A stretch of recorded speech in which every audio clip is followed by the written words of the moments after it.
had been working nonstop for 8 months straight. No break, no weekend, just a loop of emails, video meetings, reports, and sleep. I was doing IT contract work for a mid-sized company, and while it paid well, the stress was eating away at me. My eyes stayed red, my head stayed heavy, and my back felt like it was made of broken bricks. One morning, after closing my laptop at 5:12 a.m. from a shift that started the previous afternoon, I looked out the window and saw birds flying across the early sun. Something just snapped. I needed to get away, even if just for a few days. I didn't want hotels or campsites with other people around. I wanted somewhere no one could reach me. I remembered a friend of mine had once told me about these small, private cabins you could rent deep in the mountains of northern Montana. I looked them up, found one that didn't require any interaction with hosts, just a keypad entry and a lockbox. It was cheap, off-season, and had no Wi-Fi, no cell signal. Just what I needed. I booked it for 5 nights. I packed a duffel bag with some clothes, a flashlight, batteries, a power bank, a first aid kit, a hatchet I'd bought years ago and never used, and enough canned food and water to last a week. I also packed my old camping stove, in case I wanted something warm. I filled the gas tank, made sure my phone had offline maps, and drove north for nearly 11 hours straight.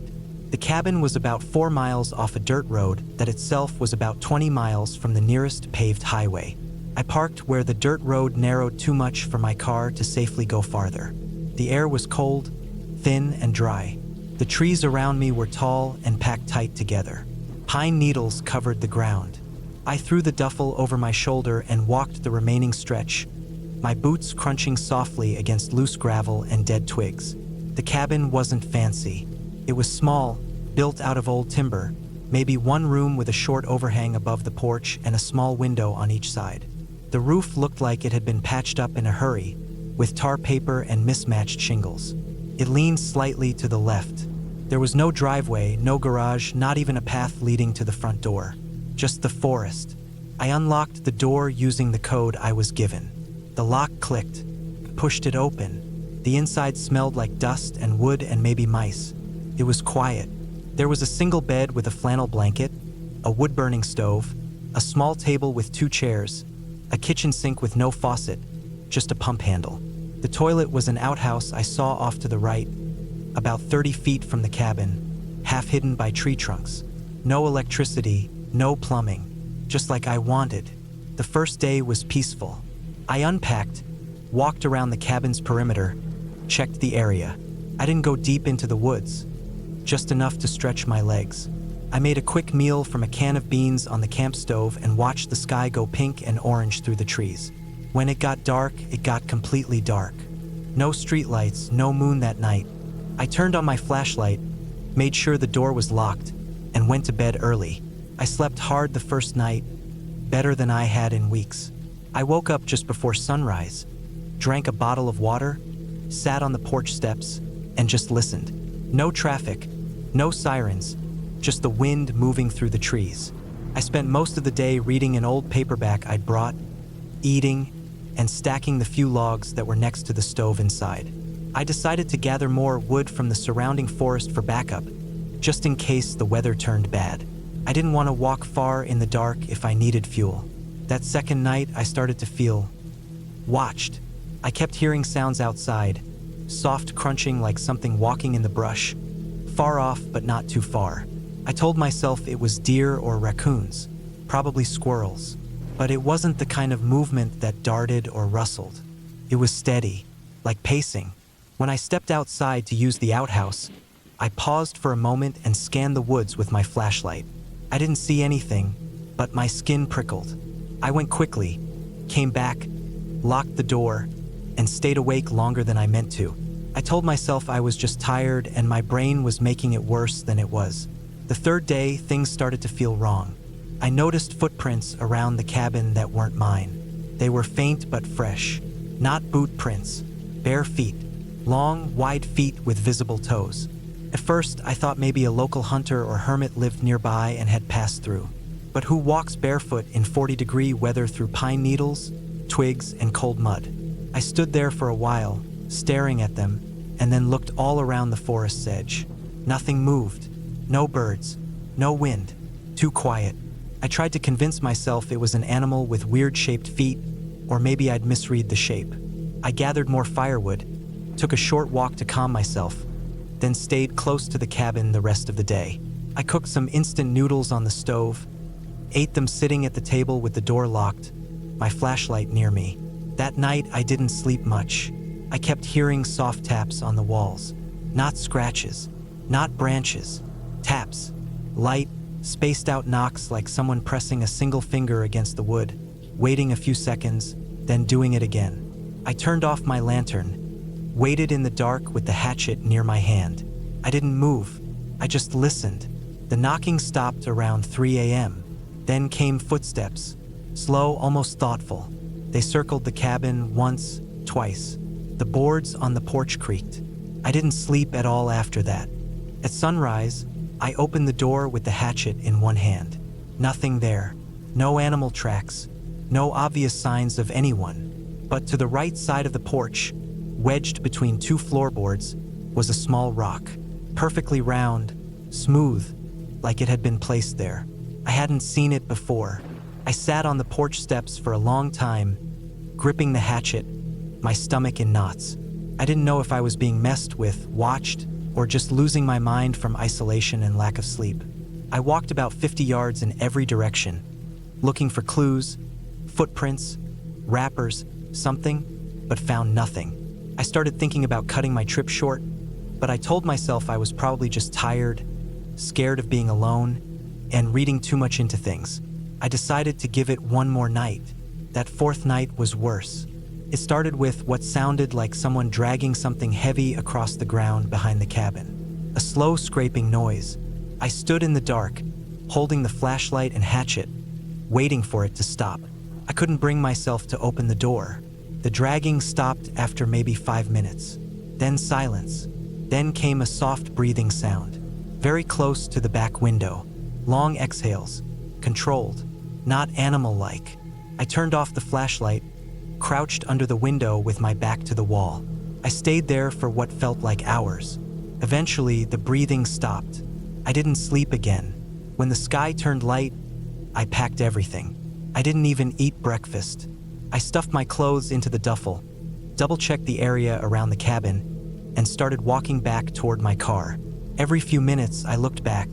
I didn't see anyone, but I kept hearing faint snaps of twigs behind me, always too far to see, too close to ignore.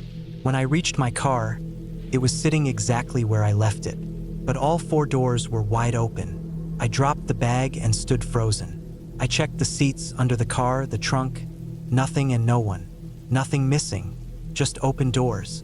The air smelled sharp, like wet metal and pine. I didn't waste time. I slammed the doors shut, tossed the bag in the passenger seat, and drove without stopping. I didn't even plug in the offline maps. I just followed my memory and guessed turns until I hit paved road. Even then, I kept checking the rearview mirror. I didn't feel safe until I saw power lines and gas stations. I never told anyone the full details. I just said I got sick and had to come back early. 2 weeks later, out of curiosity or something deeper, I opened the offline map again and tried to find the cabin. I remembered the road, the bend, the long dirt path, but the marker was gone. The booking site I had used didn't list the property anymore. The confirmation email I had received from them now led to a dead link. I never found the listing again. I know I wasn't imagining it. The food wrappers I brought back. The photos on my phone of the cabin's porch. The rock I found in my backpack that I hadn't put there. Smooth, round. Same size and shape as the one between the porch floorboards. I still have it in a drawer at home. Every time I pick it up, I feel cold, even if the room is warm. I should have left the morning I saw those footprints. I should have trusted that feeling that something wasn't right, that maybe someone or something lived in those woods and didn't want me there. But I stayed, and I don't think I'll ever go that far off-grid again. Not alone. Not after knowing what's out there watching from the trees.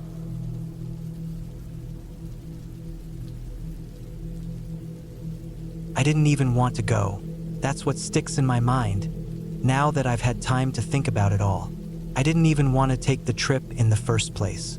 I was exhausted from work, behind on bills, and dealing with pressure from just about every side of my life.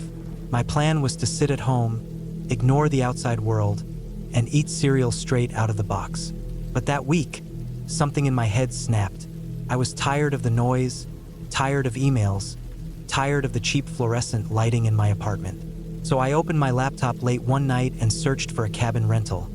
Just something small, away from the city, no people, no cell service. The listing looked good. It was one of those generic websites people use to rent out their vacation properties. The cabin was about a 6-hour drive north from where I lived. It wasn't anything fancy. The pictures showed a one-story place with weathered wood siding and a tin roof.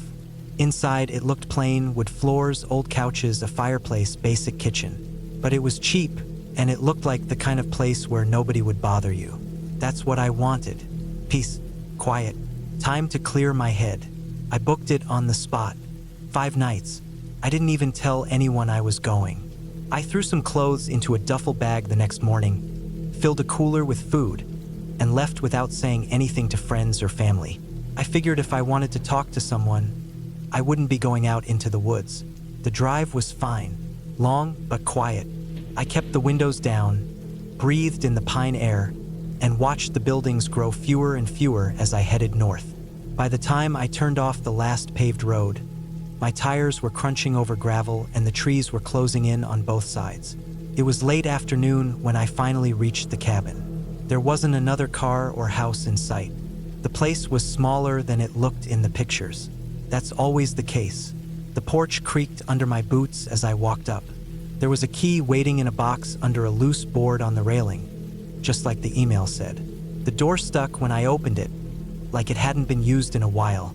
The smell inside was a mix of dust, pine, and something a little damp, like old towels that had been left sitting too long. I didn't care. It was quiet. That's all I wanted. I unpacked my things quickly. I put some cold stuff in the mini fridge, stacked a few cans in the cabinet, dropped my bag on the bed, and sat down on the old couch with a deep breath. There were no neighbors, no cars, no voices, just wind and birds. The first night passed without much.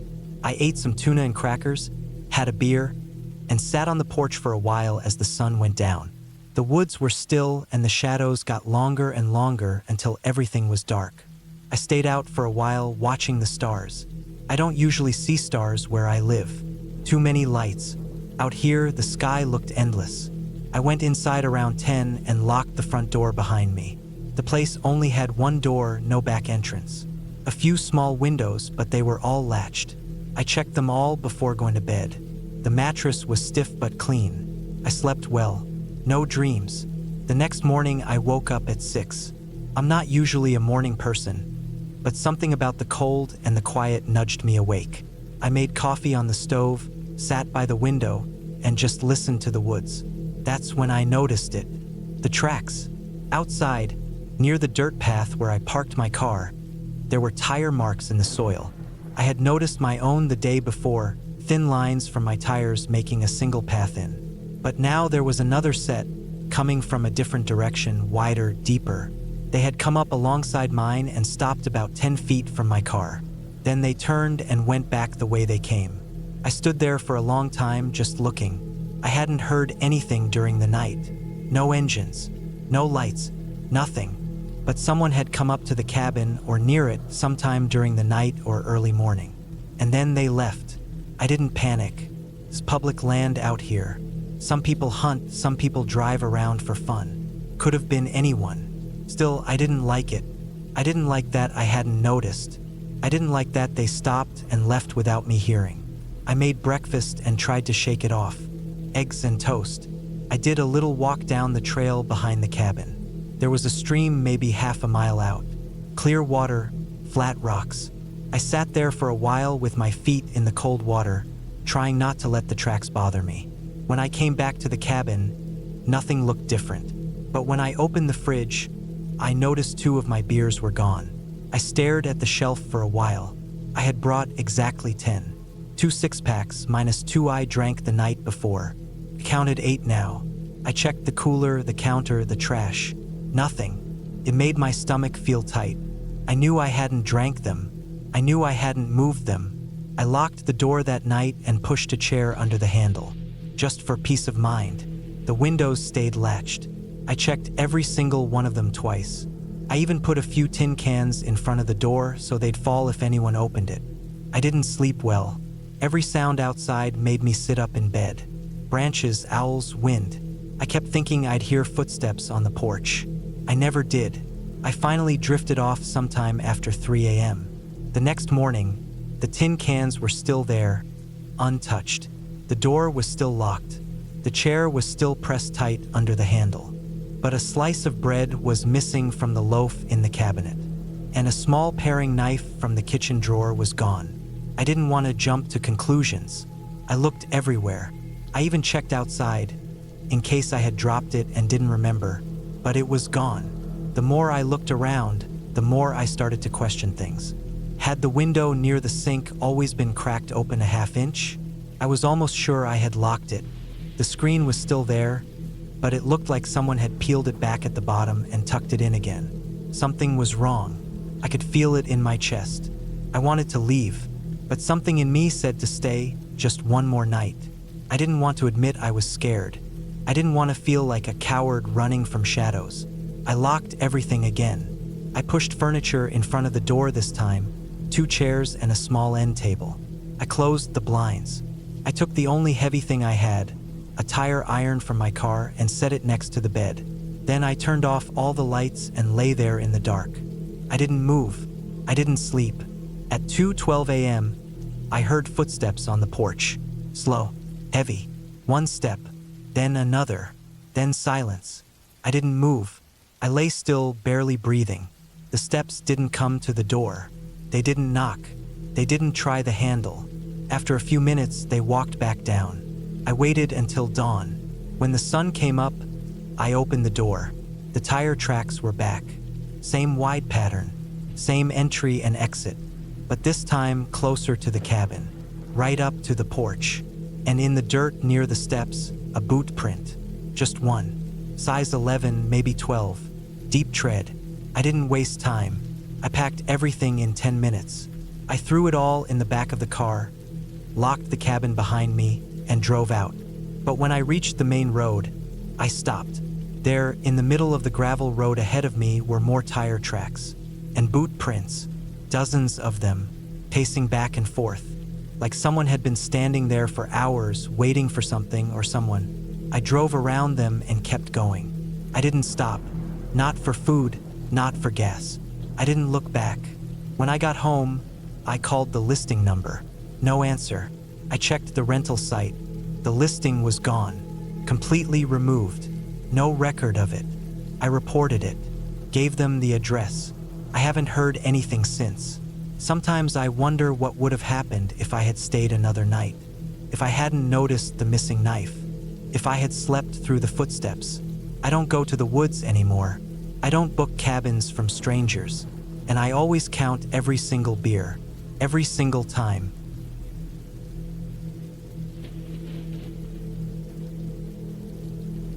It was late September when I decided to get away from everything for a while. Work was piling up, my head felt full all the time, and even my phone vibrating made me feel tense. I didn't want to talk to anyone or answer any calls. I didn't even want to be around people. I wanted silence, real silence, the kind of silence you only get deep in the woods, far from any town or road or neighbor. I found a listing for a cabin online. It wasn't much to look at. A boxy shape with a front porch, a metal roof that looked a little rusted around the edges, and a single wood stove in the corner. It was cheap, remote, and most important, completely alone in the woods. No cell service, no Wi-Fi. It was advertised as a place for hunters or people who wanted off-grid quiet. That was exactly what I wanted. I booked it for 10 days. I planned to read, cook some meals over the fire, maybe hike around the forest trails and sleep early every night. The drive took nearly 8 hours from my apartment.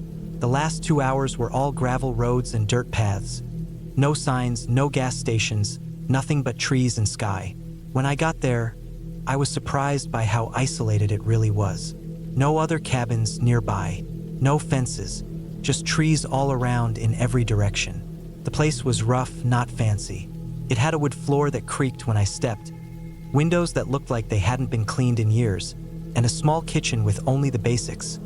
Sink, mini fridge, 2-burner stove. No microwave. The bathroom was a small room off the side with a compost toilet and a cold water shower. No water heater. I brought all the food I needed with me. Canned beans, rice, bread, peanut butter, a few frozen meals in a cooler. I had a flashlight, an axe, a radio, and a thick sleeping bag. The bed had a mattress but no sheets.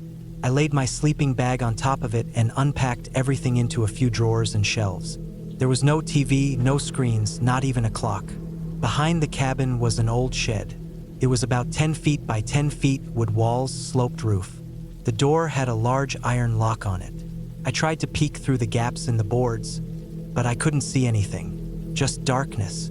There was a musty smell coming from it, like wet dirt and something older mixed in. I figured it was for storing firewood or tools or maybe even animal feed. I didn't think much of it at first. The first 2 days were calm. I made coffee in the morning with a small metal pot I brought. I read books I hadn't touched in years. I sat on the porch and listened to birds. I could hear the wind moving through the trees in soft waves. At night, I lit candles and sat quietly while the darkness settled in. By the third night, something started to feel different. I couldn't put my finger on it. It wasn't a sound or a light. It was more like a feeling, like I was being watched. I kept looking out the windows even though I couldn't see anything. The trees stood still. The sky was full of stars. No movement, but still, I kept glancing over my shoulder. I brushed it off. Maybe I was just not used to being so alone. On the fourth morning, I went out to split some firewood. The axe I brought was sharp, and I had a pile of dry logs stacked beside the cabin. I was halfway through the pile when I noticed something strange. The ground near the shed looked disturbed. I hadn't noticed it before, but there were drag marks, like something heavy had been pulled across the dirt. The marks came from the edge of the trees and stopped right at the locked shed door. The lock was still there, still closed, but the door looked slightly different, like it had been tugged. I looked around the woods. Nothing. No sound. No birds even. Just silence. I walked up to the shed and touched the door. The wood was rough, but I felt a kind of vibration. Not a sound, just a feeling under my fingers, like something was humming inside. I pulled my hand away quickly. I told myself it was just my nerves. That night I couldn't sleep. I kept hearing noises, soft thuds, like something knocking against the side of the cabin. Once I heard something scrape along the back wall, right near where the shed was. I held my flashlight and checked the back window, but all I saw were shadows and trees. I told myself it was animals, maybe a raccoon or a deer, but the way the sound moved, it didn't seem like an animal. On the fifth morning, I went out again. I walked around the cabin and saw something that made my stomach drop. There were footprints in the dirt. Human footprints. Bare feet. No shoes, no boots. They were wide and flat, and they circled the cabin. Twice. They led out from the shed and back into the woods. I stared at them for a long time. There was no one around for miles. I hadn't seen a car in days. No hikers, no hunters, nothing. And the feet were too big to be a child's. They were adult-sized. I looked out into the trees, trying to see if anyone was watching. Felt like someone was, even if I couldn't prove it. I grabbed the axe and kept it with me for the rest of the day. I didn't leave the cabin. I barely ate. I just sat inside and waited for night. That night, the noises came again. Louder this time. The tapping was harder, more like banging. Something was dragging against the walls. At one point, the whole cabin shook like something slammed into it. I held the axe tight and didn't move. I didn't even breathe too loud. I didn't dare turn on the light. Around 2 or 3 in the morning, everything went silent again. No more banging. No more dragging. Just quiet. I thought maybe it was over. I was wrong. The next morning, I went outside and found deep scratches on the back wall of the cabin. 5 long marks, like claws, cut deep into the wood. The lock on the shed was still in place, but now it was bent. Something had tried to break it. I wanted to leave. I really did. But part of me didn't want to look like a coward. I told myself it was probably just some weirdo living in the woods. Maybe a squatter or someone with mental problems. But if they wanted to hurt me, they would have done it already. That's what I told myself. On the 7th day, I couldn't ignore it anymore. I had to know what was in that shed. I took the axe and beat at the lock until it cracked open. It took me almost 20 minutes. My hands were sore and bleeding, but I finally broke it. I opened the door slowly. It creaked open on rusted hinges. Inside, it was dark. Dust hung in the air. The smell hit me hard. Something rotten, something sour, something I couldn't name. There were no tools, no firewood, just a chair, a rope, and something that looked like a cage in the corner. A human-sized cage. The bars were thick and bent inward, like something had pushed hard from the inside. There were scratches all over the walls. Not claw marks, fingernails, human fingernails. There was a mattress on the floor, stained, torn, covered in hair and something else, something red-brown and dry. Blood. I backed out slowly and shut the door. I don't remember walking back to the cabin. I don't remember packing. I just remember driving, fast and hard, for hours until I hit a paved road. I didn't stop until I reached the next town. I never called the police. I didn't know what to say. I had no proof, no photos. I left everything behind. I didn't even lock the cabin when I left. Weeks later, I looked up the property online again. The listing was gone. The owner's contact was gone too, like it was wiped clean. I don't go into the woods anymore. I don't rent cabins. I don't camp. I stay home. I lock my doors. I check my windows. Sometimes, late at night, I still hear the sound of something dragging. But there's nothing there. Nothing I can see anyway.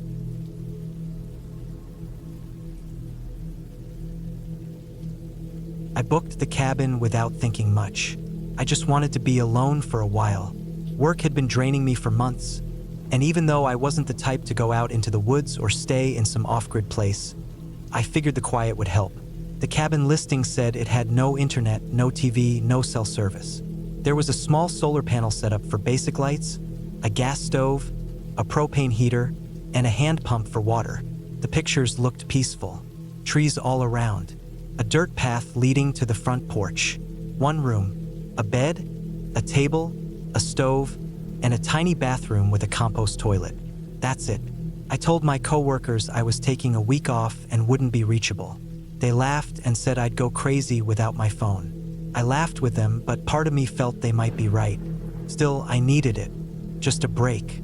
Something different. The cabin was up north, about 5 hours from where I lived. I drove up early in the morning, stopping for gas and groceries along the way. I packed only what I needed.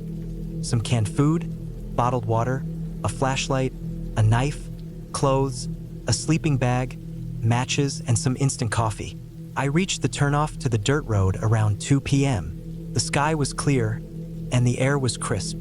The dirt road was rough, and my small car struggled with the bumps, but I eventually made it.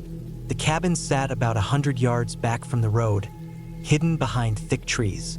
It was quiet, not the kind of quiet you get in the suburbs, but the kind where even the wind feels louder than usual. I parked, took my backpack and a grocery bag, and walked up the short path to the front door. The key was under a flat rock, just like the owner had told me in the email. I opened the door and stepped inside. It smelled like old wood and dry earth. Not bad, just rustic. There were cobwebs in the corners, dust on the table, and the bed looked like it hadn't been used in months. I put my stuff down, opened the windows to air it out, and started unpacking. That first evening was uneventful. I boiled water for some instant noodles, read a bit from a paperback I'd brought, and sat outside on the small porch as the sun went down. The trees looked black against the orange sky. It got cold fast after dark, so I went inside, lit a small fire in the propane heater, and rolled out my sleeping bag on the bed.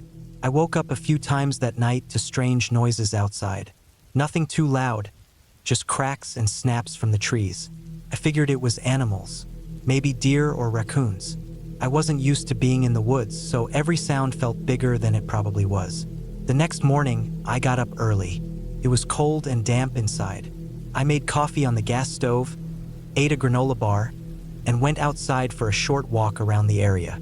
I didn't go too far, just circled the cabin a few times and walked down the dirt road for a bit. I noticed tire tracks that didn't look fresh but weren't too old either. I assumed they belonged to the cabin owner. Back inside, I spent most of the day reading, eating, writing in a small notebook, and just resting. I wasn't bored. Not yet. I liked the peace, the way I could hear the wind in the trees or the small creaks of the wooden walls. It wasn't until the third night that things started to feel wrong. I had just gone to bed. It was around 10 p.m. I had turned off the lights and was lying in my sleeping bag when I heard something that didn't sound like an animal. It was a soft scrape, like wood sliding against wood.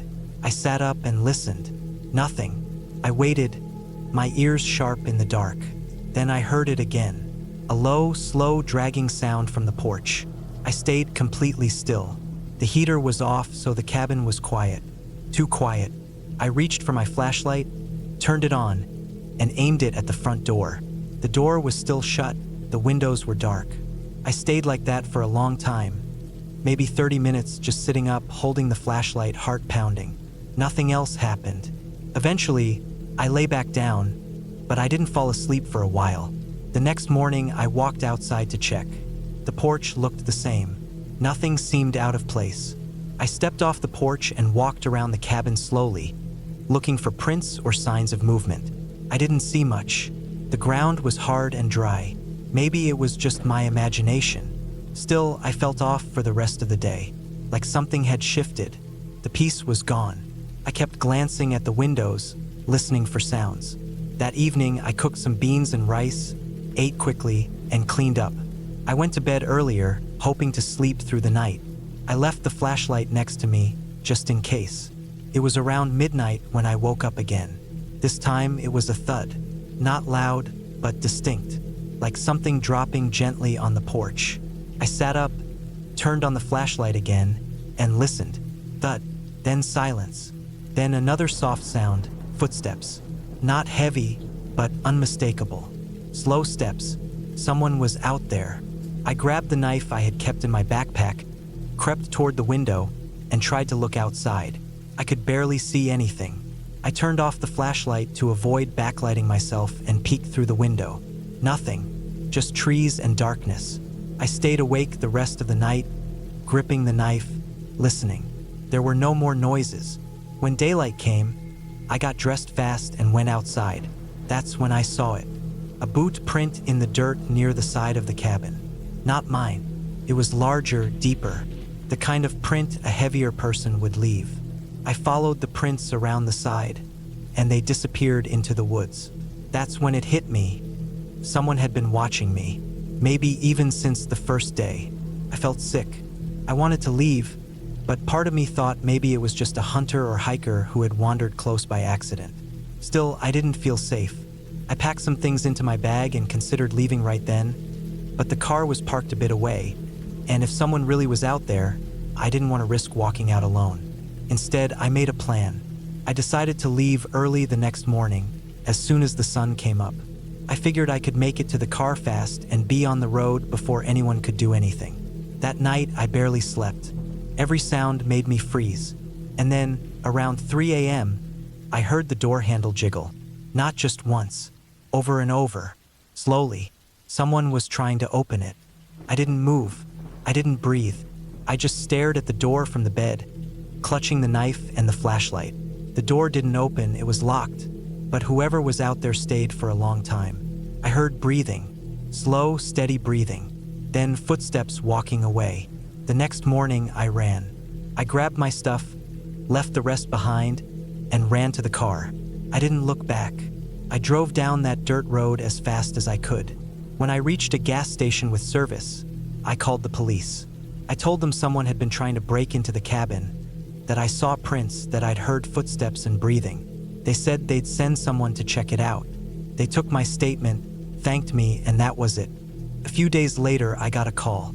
They found signs of someone camping nearby. A tarp, some cans, a fire pit, and clothes. They said it looked like someone had been living in the woods behind the cabin for weeks, maybe months. There were no ID papers, just a backpack with a knife, rope, a flashlight, and some food wrappers. They didn't find the person. I never went back. I don't think I ever will. I don't know who that person was. I don't know if they meant to harm me, or if they were just curious or unstable. I don't know how long they watched me or if they had been inside the cabin before I arrived. But I do know one thing.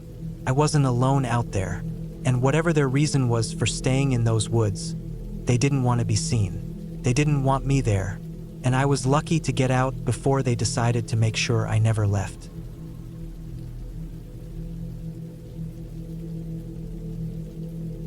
I found the cabin listing while scrolling late at night, bored out of my mind. It popped up between overpriced apartment ads and rundown trailers. The pictures weren't great, but they weren't bad either. Just a few shots of a simple wooden cabin tucked between trees, a faded deck, and an old fireplace. The price was dirt cheap for the amount of land that came with it. 15 acres, and the nearest town was nearly an hour away. It looked like the kind of place someone might sell if they inherited it and didn't want the hassle. The listing said it was in livable condition. No mortgage, no liens, just a straight sale. I didn't think twice about it. I bought it the same week. The legal stuff went through fast. It felt shady how fast, but I just figured it was one of those weird real estate things. The guy handling the sale, some lawyer I never met, sent me the paperwork by email. I signed everything electronically. After that, they mailed me the keys. Just like that, I owned a cabin in the middle of nowhere. I left on a Thursday morning. I didn't tell anyone I was going. I told work I was taking a week off for mental health. That wasn't a lie exactly. I was feeling burnt out, and I wanted some quiet. No phone reception, no people, just me, some food, a sleeping bag, and a cold beer on the deck. I threw everything into the back of my old SUV and hit the road before sunrise. The drive out was long and mostly boring. Empty highways, small towns with gas stations that still had analog pumps. Nothing but woods and farmland once I left the main road. GPS lost signal about 20 miles from the cabin, but I had printed directions just in case. After another 45 minutes of gravel roads and narrow dirt trails, I found the driveway. It was overgrown and hard to see, like nobody had driven up it in years. I had to stop and get out to move a fallen tree limb just to keep going. The cabin was smaller than I expected. From the pictures online, I thought it was maybe 800 square feet. Seeing it in person, it was probably closer to 500. One room with a loft, an old wood stove, a small table with 2 chairs, and a rusty sink that didn't look like it had run water in a long time. The place smelled like dust, wood rot, and old pine needles. There were mouse droppings in one corner and a few dead bugs on the floor. Still, it was mine. I walked around the property. The woods were dense, but the trees thinned out on the west side where a small creek ran through. The sound of the water was nice. I didn't see any signs of other cabins or people nearby. There weren't even trails, just trees, rocks, and thick brush. I liked that. Felt like nobody could bother me here. I spent the first few hours sweeping, wiping down the windows, and tossing out anything that looked like it might attract more mice. I set up my sleeping bag near the stove and cracked a window. The air inside felt heavy. Outside, the trees barely moved. Everything was still. That night, I made a small fire in the pit out back. I brought a folding chair and sat out there eating canned chili and listening to the sounds of the forest. Crickets, frogs, the occasional rustle of branches. I don't know how long I sat there, but I remember thinking how peaceful it was. My phone had no signal, and the stars were the brightest I'd ever seen.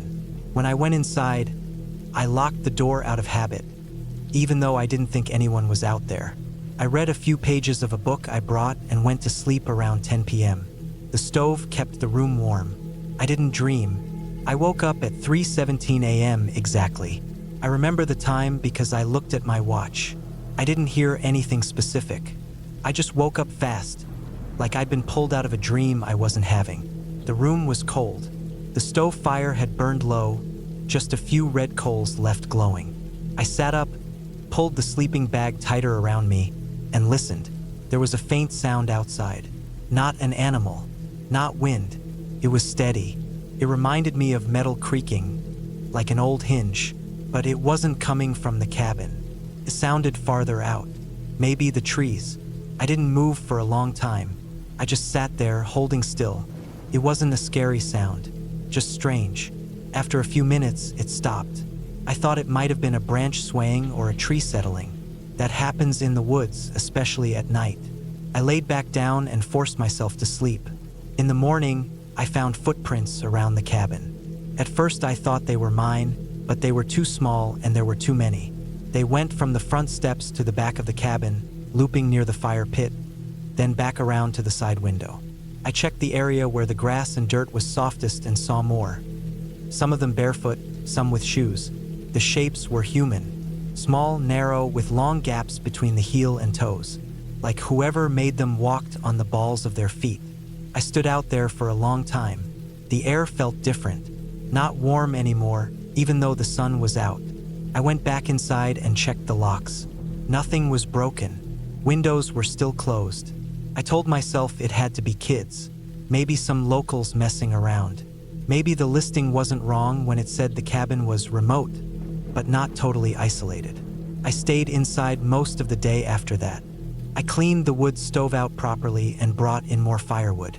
Around noon I hiked down to the creek and filled my water filter, then sat by the edge and ate trail mix while watching birds in the trees.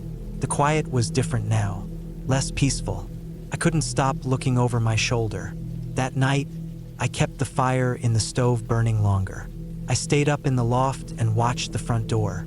I'd taken one of the chairs and wedged it under the knob just in case.